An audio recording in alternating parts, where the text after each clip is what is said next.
Hello and welcome back to the channel for Score Predictions with a View. Not a bad view, is it? And yeah, we are on Thursday. It was supposed to go out yesterday. Unfortunately, time just kind of ran out a little bit.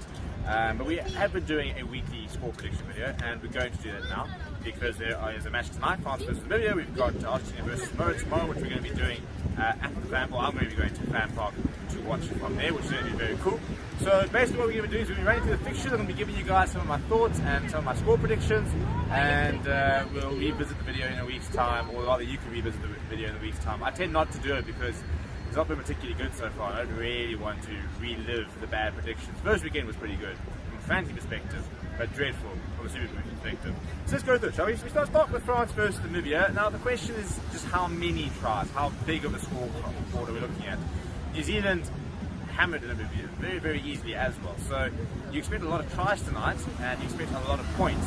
The question is how many. Namibia have been pretty poor, to be honest. People talk about them being brave, and yes, it's a whole different golfing quality, different class teams really on display. But at the end of the day, Namibia just can't compete. So you look at France versus Namibia. I'm going to go with a 70 plus points difference. I do think that France, having gone basically full strength, are going to basically decimate them in every single facet of the game. I don't really see where they managed to cope, and I think that France are in need of a statement game. They beat New Zealand, which was a statement with regards to the opposition. Wasn't their best performance, very good sort of last 20 minutes, which started to show their class. Then a bit of an iffy game against Uruguay, so they'd like to do a bit more. So I think this is going to be potentially their statement game. Tomorrow we've got Argentina versus Samoa. Again, I'm going to go to Argentina by 20. Argentina as well. Need a bit of a statement win after losing against England in their first encounter. They have had a couple of weeks break, so they need to come back and bounce back properly. So a bigger game coming up for them. Georgia versus Portugal should be an interesting one. Portugal not won a World Cup game. Georgia were a little bit disappointing against Australia, so hoping to see them sort of come to the occasion. I'm going to go with Georgia by 15. I'm not going to go too high. But I do think that the Georgians are a quality side that can get a job done on the right day. I was really disappointed. I thought they would really be able to push a struggling Wallabies side a little bit more than they did. But hopefully against Portugal on Saturday, they'll start to show us what they can do. So I'm going to go with Georgia by 15 points there. England versus Chile. Vamos!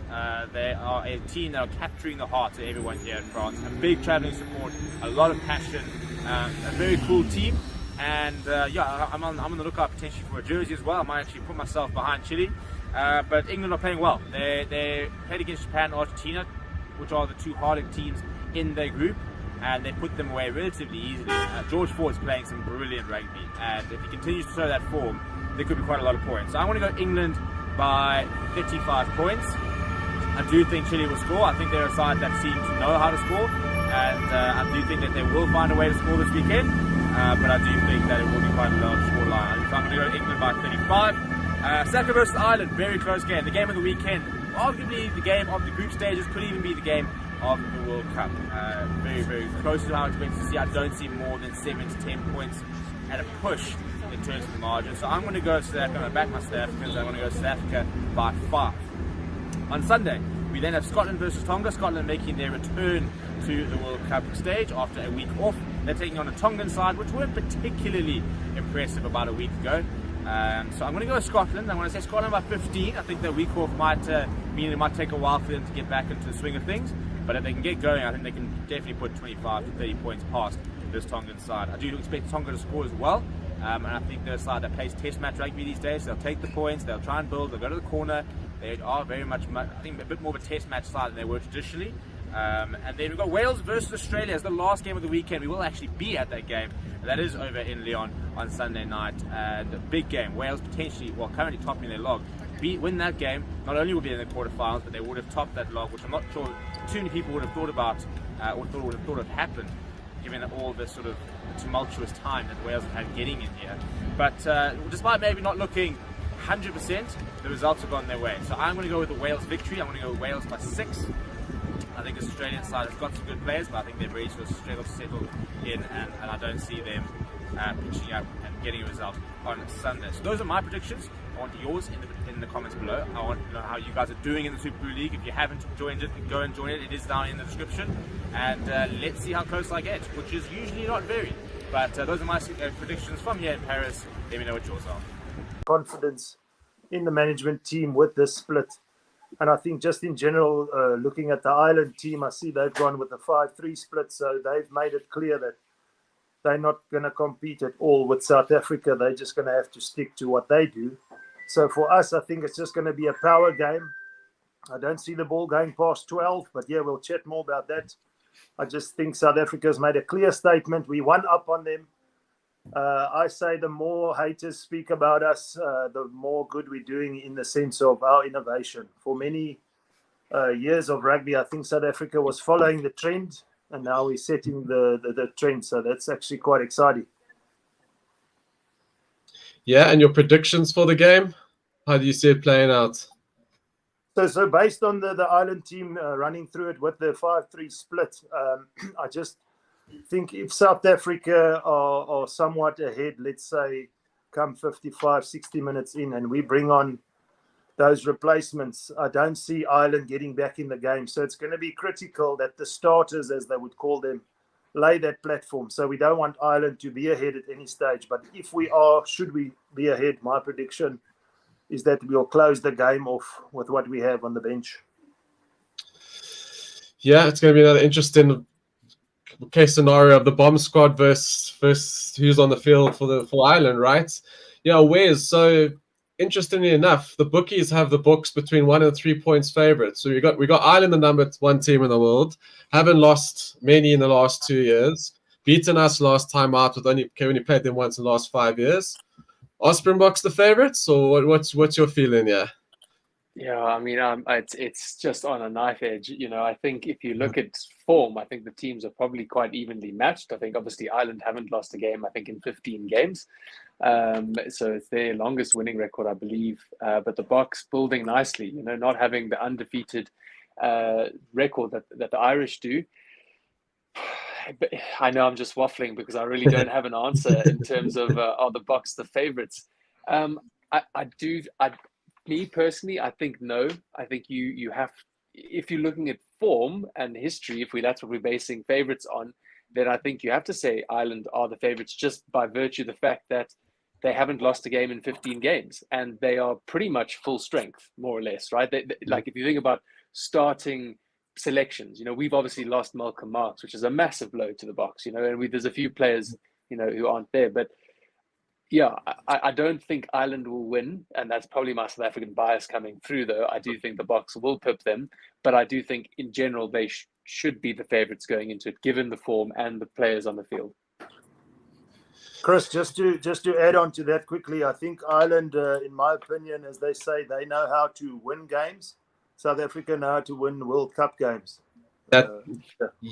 Yeah, Ruudz, I saw you took again. You've read my mind there, my man. I saw comments exactly that somewhere in one of the preview videos. Ireland at the moment. That's it, man. That's it. Yeah, exactly that. For Ireland at the moment are kind of like the perfect system process team that justify their number one, and then you've got us that we are World Cup specialists, and we seeming to be peaking because I agree with I wasn't so optimistic and upbeat about the Boks as I know a lot of other people were, but it does look like we're timing and making a nice timed run here, and the team is looking good. However, saying that, like I said, whereas I would have had Ireland 1 to 3 favorites. I still think this is our test. This for me will show us exactly where the Boks are, and I still think Ireland are a far more polished team, and if we don't get a few things our way with this team. And with this, we're taking a risk. We could see ourselves in a little bit of trouble. But if it goes according to plan, we could easily run out 5-7 point winner. Scotty, how do you see this going? What's your thoughts on this team? I know you probably discussed it Tuesday, but now that you've seen Ireland line up, where's your head at? Yeah, I think most of Tuesday's discussion was we got thrown off a little bit by what happens if our 13 is injured and we decided that was that we'd just chuck one of the forwards. I think it was Kwacha would just go there and we'll figure it out. But no, I think it's as Wes said, it's on a nice edge. I think it's South Africa's to lose in the first half. I think we struggle. As soon as we go behind, we don't have that points advantage. At least by if we're more than 7 out at half time, I think we're going to struggle. But if we within that striking distance of 5 points and under by the time the bomb squad come on, I think it's then ours to lose. So game of halves. I really like, to be honest, that Ireland have gone with the 5-3 split. I think it would have shown, it would have been quite funny had they gone a 6-2 split, just because it would have given a lot away. Around world rugby in general. Even the 6-2 split was getting the hate that the 7-1 split is getting at the last World Cup, right? So it's like, you doubt. It's like, and then if you can't beat them, join them, right? So fair play to them. They've jumped on board, like, and they're sticking to their guns, and that's how they've got to world number 1. So, fair play. Yeah, that's exactly that. If they had gone a 6-2, probably everyone would have been okay, fair enough. But I mean, obviously a 7-1 would have been a complete, we worried. Yeah, we need to go match for match. But they are, like you said, sticking to their guns. And I think if they stick to their guns and have a good game, they're still going to be really, really tough to beat, right? I just don't know. I thought Jocks and Rassie were bluffing on the 7-1. I didn't call it, didn't see it actually happening at the biggest game of the year so far, right? Are you, like, do you guys have any thoughts? I mean, because yeah, sure, we got these jack of all trades, but would you not want a Moody at 13 as opposed to Reinach in the last 20 minutes if Jesse goes down and Willems has to play 10? Or, I mean, how confident that you think this is actually going to work here? Do you think this is going to you guys think this is going to work for the books or backfire? You can have a shot, any of you, if you have a view. I think for the sake of Ireland and their selection on the bench, they've obviously gone the smart route for them and their squad, and given themselves the best position to win, because as we've mentioned and as people have spoken about it, if they're going to try and match South Africa with even a 6-2, I don't think they've earned the right to put a 6-2 bench on the field, let alone a 7-1. So they've been smart in their selections, I guess, for the sake of them. And they are the most technically sound team behind the French, I would say, in this tournament. But then you kind of look at Rassie and Jacques, and you find them to be just that tad smarter. So who's going to be the smarter one on the night? I'm backing Rassie and the boys, because South Africa are playing to their strengths, and we are not hiding it in the least. Yeah, and we'll leave this for the end of the show, because I think we need to bring out the whole moral aspect of this 7-1. We'll do that later. I'm happy to throw my name down the gutter again. Done it already. But we'll discuss it at the end of the week. But it is an interesting conversation, because it obviously extends to the rules and what Matt Williams was saying about the younger guys who will potentially want to copy this. But we'll discuss that later down the line. And interesting you say game of 2 halves, guys. We'll get to when we get to my betting segment. I've called the exact same thing. I think Ireland are not changing anything, but we're getting one hell of an Ireland blitz in the first 30 minutes. And I'm liking the bet that Ireland are ahead at halftime, because I think they know that's the best way they're going to beat us. And I think they're going to go hammer. They're going to take it out of the New Zealand playbook in Albany, and they're going to go for it. So we'll discuss that later. So I think we'll see how that goes. Chris, if I can jump in there, like, if you look at the Scotland game, right? I mean, Scotland came out firing in the first 20, 25, 30 minutes in the first half, right? And really noticeably in that first 20 minutes. And they kept us, was it 6-3 at the half, or 3-0, or whatever it was? Yes, it was 6-3, wasn't it? Yeah. Okay, so a 3-point difference there in the first half, and they were able to contain, the Springboks. And then obviously it opened it up, and Marnie LeBock's lovely cross kick. So, and that's Scotland, who I think we can, objectively say aren't as good as an Irish team. So an Irish blitz, and no disrespect to Scotland, they were 5th in the world at the time. I'm just saying, compared to Ireland. So I think, looking at an Irish blitz for 20 minutes, that's a different kind of blitz. So we'll have to see. But just having a look at a quick chat here, PVN saying 7-1 split decoy for another trick up their sleeve. Everyone can focus on that, but they don't know what next surprise will be. So that could be another ploy as well, right? They revealed one hand, with the 7-1 split against the All Blacks, and now all of a sudden it could be something different. Well, we can't actually write that off, I think. No, honestly, you can't. Not against the All Blacks. Willie pulled out and was replaced during the warm up. I mean, I don't know what the rules are around, checking that the person you pulled out on the during the warm up or on the match Yeah. day is in fact injured. Like who's there to validate that? You know? Yeah. I hear you, Skolsy, but I think I'm confident to say Rassi and them have studied those rules. They've got medals for those Yeah, rules. no, they know.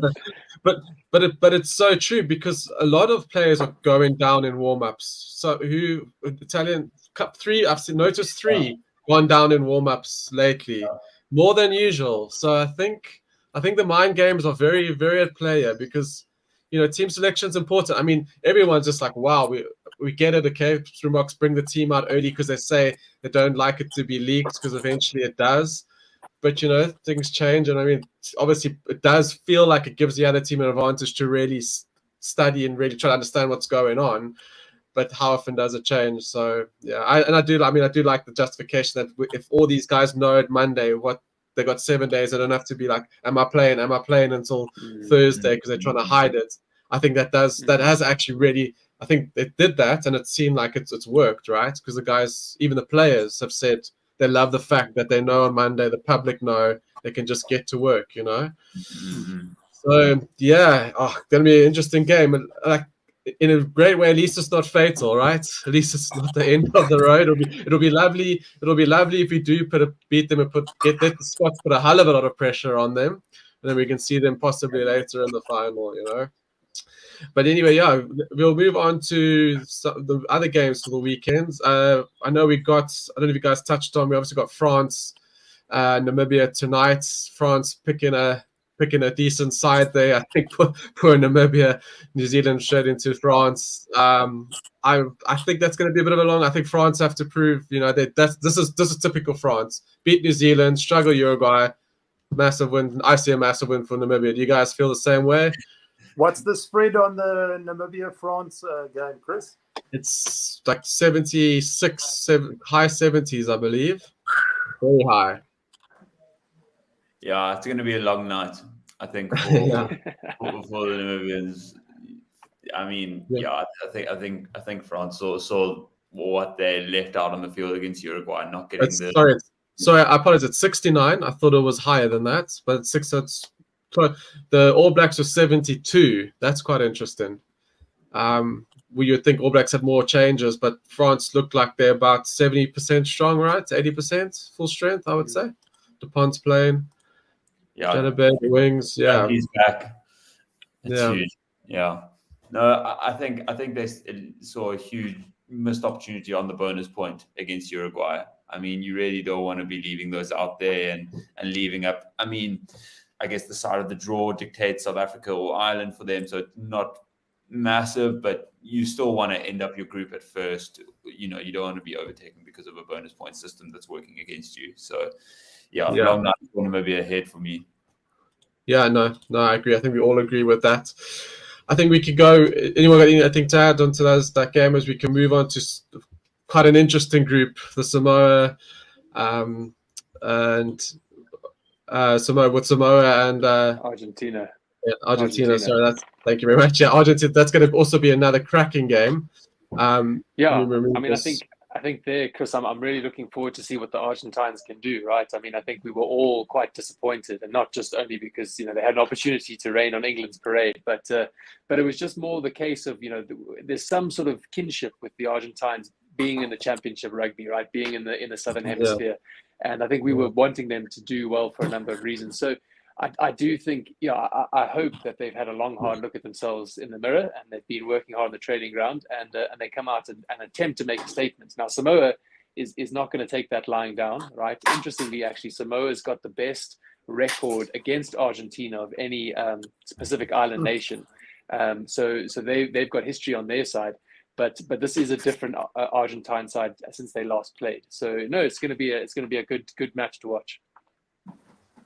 Yeah, Ruudz, how do you? I mean, the cap year is 13 points, and I know Samoa have they only played 11 tests, I believe, since the last World Cup, and you could see that against Chile, right? That first off was typical. So I was chatting with my friends watching it. We got everything that Samoa had offered in that game. Not head not in it, mistakes, physicality, yellow cards. We got everything. Some brilliant tries. So, Ruudz, how do you see after the back of Argentina's probably let's face it, probably one of the worst performances since like the 90s. I can remember that was Argentina of old. They hadn't been that not solid, or at least putting up a fight. How do you see this one going? Because I think it's far more closer than 13 points, because I think for me, Argentina will struggle if Samoa have had their run out. I feel they've got their green one under the belt, and I think they're going to give RGs a run. What do you think, Ruudz?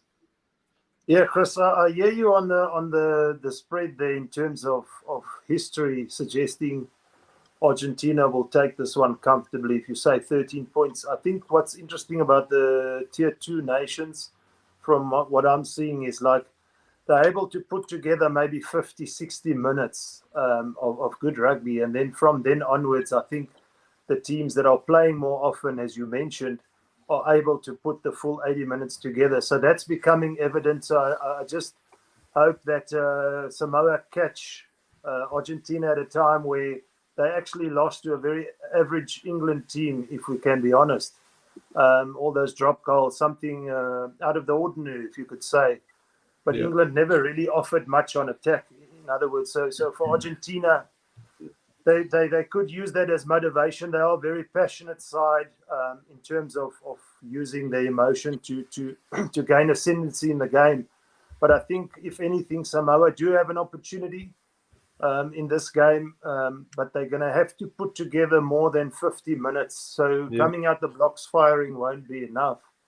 But there is a bigger possibility from what we've seen in the World Cup so far. Tighter games than we've ever witnessed. So for these tier 2 nations, I think it's quite exciting. So there is an opportunity. So I think 13 is flattering Argentina a bit. But the Argentina we know in Super Rugby should be the Argentina that puts Samoa away comfortably. But we're at the point now where it's actually quite interesting. Yeah, I agree. Scotty, I don't know if you've seen some team news. I see SUPERBRU's out, Danny Tuala's on the bench, Jordan Tofu's on the bench. Obviously, no Lavanini for Argentina. Creamer and Matera were really going, they're the only ones seemingly cared the other day. On the back of some big names out there, are you seeing an Argentina come back and winning comfortably, or at least winning, I suppose? Yeah, I think that it's got to be right for them. It'll be a very, very sad day for Argentina rugby, seeing the progress they've made, especially starting off the season beating Australia. In Australia, that was massive, and they instantly kind of became a top 6 contender in everyone's heads after that. Maybe it was because Australia are a bit average, but it was still a statement win. And I think that when we saw how much England struggled, and then the red card, and they just did not show up on the day. I would love to see that game replayed out 15-15, whether that had any effect on how they went about the business. If they in their heads they were saying, okay, well, now it's signed, sealed, and delivered. But yeah, I think unless Samoa, really put out all the stuff, missing SUPERBRU is massive. But I see Argentina, pushing through here, because I think they'll be kicking themselves if they're not getting out of this group. Yeah, and a quick one. Do you guys think the winner of this match is the team going through, or is Japan still going to have a say at the end of the day? You can't rule them off here. I think if it's not a convincing win for Argentina, you start doubting then that Argentina and Japan's it's going to be. I mean, they held the English for what, 60 minutes, until it was a bit of a fallout when Joe Marler started exposing new rules in the rugby book and United. I reckon Rusty's a little bit bummed that Joe Marler's found out that rule before he did. I reckon he was holding it back till the final. There was a move planned out. Jesse Currie threw it over. Yeah. I think Japan is still in it, definitely. Well, we mentioned 4 teams. Ruudz, Chile. We had Chile to beat England, didn't we? What's going on? Let's move on to England versus Chile on the England side. Are we still reckon Chile have a chance, or are England rebuilding their reputation? Yeah, we're going to have to call that biggest upset in World Cup history off the table now. Chris, I would love to see some sort of upset like that. I just think it's exciting, as we've mentioned before, just for Chile being at the Rugby World Cup. Each and every player, I know there hasn't been a lot of emphasis from the media perhaps on the smaller nations, but when they do get the opportunity to be in the limelight, you can see what it means to them, their families, etc. So I think taking away from the game for Chile, I think just being part of the experience. I know England is a much more average side than we've experienced before in World Cups, but it should obviously be a clear win for England, and that puts them in a good place to obviously end first. But for Chile, just being part of the World Cup, who knows when they would be able to qualify again. So this is some sort of once in a lifetime, yeah? Yeah, it was an amazing fairy tale story how they got there, hey, in the qualifications. I think it was that last game against USA in the 80th Correct. minute, and there was a scrum, there was drama, there was everything. So yeah, it was, what a story.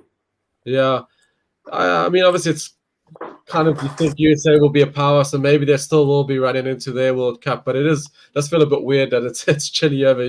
This could be USA in this group, but this could have been one hell of, well, kind of the older USAs of the teams of old. You know, this could have been one hell of a pool of death with the current state of these teams. I don't know. Do you have comments on the team that's been picked, Ruudz, before we went to Wes? And they've obviously made changes. Farrell's back from his ban. I quite like Arundel, Marcus Smith, or Sodin. That's more firepower out there. Do you have comments like that, or do you think this is just, this is the time to ring the changes, get these guys a go? Do you have any comments on the team?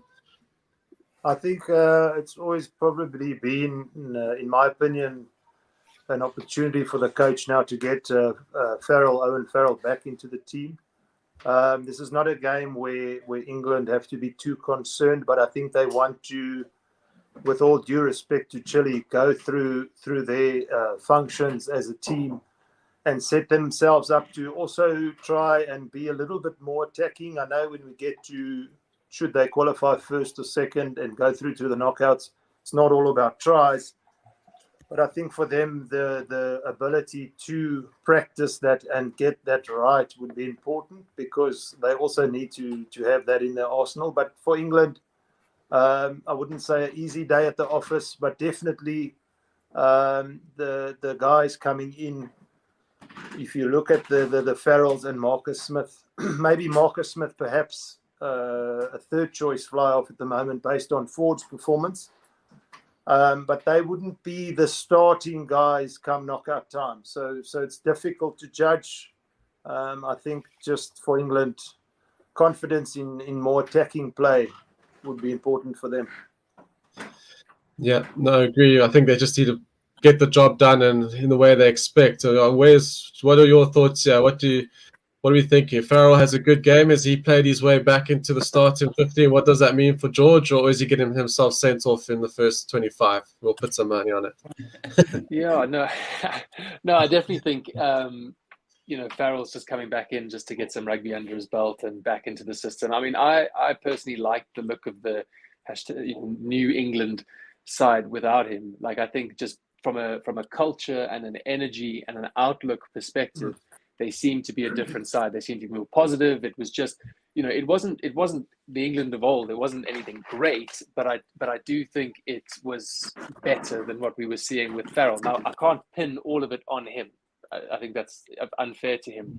But it'll be interesting to see just the culture, the spirit, the energy around the team against Chile, and especially if things, maybe are a bit tighter than they're expecting. But I was liking what Rudy was saying there about, they will be looking to try and